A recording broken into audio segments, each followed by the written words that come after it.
Pemerintah Kabupaten Aceh Tenggara melalui Dinas Syariat Islam, Satuan Polisi Pamong Praja, Wilayah Hisba dan Linmas, bersama polisi militer, TNI, dan Polri, gelar razia dan sosialisasi kewajiban berbusana Muslim. Kepala Bidang Bimbingan dan Penyuluhan Hukum Islam Dinas Syariat Islam, Hasbandi Mamasta mengatakan, razia dan himbauan dilakukan 19 kali di sejumlah kecamatan. Hal ini menjadi implementasi atas Kanun Aceh nomor 11 tahun 2002 tentang pelaksanaan syariat Islam bidang akidah, ibadah, dan syiar Islam. Dalam razia tim gabungan yang digelar Selasa 2 April 2024, sebanyak 44 warga Aceh Tenggara terjaring karena berpakaian yang bertentangan dengan syariat Islam.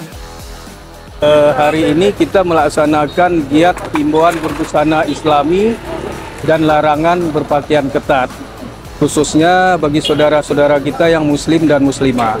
Nah, kegiatan ini sesungguhnya merupakan implementasi daripada Kanun Nanggro Aceh Darussalam nomor 11 tahun 2002, khususnya pasal 13 ayat 1 dan ayat 2.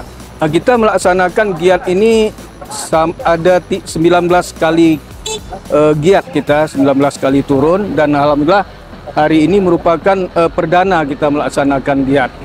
Dan kali ini kita melaksanakannya persis di depan perempatan daripada kantor Dinas Syariat Islam ini di Kecamatan Babu Salam. Ada beberapa kecamatan yang memang kita pilih, yang kita anggap arus masyarakat yang melintasi jalan itu begitu padat. Ada di Kecamatan Semadam, Kecamatan Lebulan, Babu Salam khususnya, Kecamatan Badar, sampai ke Kecamatan Darul Hasanah. Selain menggelar razia dan himbauan kewajiban berbusana Muslim, Selasa 2 April 2024 siang, PJ Bupati Aceh Tenggara Dr. Andes Syakir MSI juga terjun langsung didampingi personil Satpol PP, WH, dan Linmas melakukan razia terhadap rumah makan yang buka di siang hari.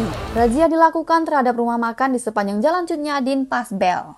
Tim Liputan Diskominfo, Aceh Tenggara.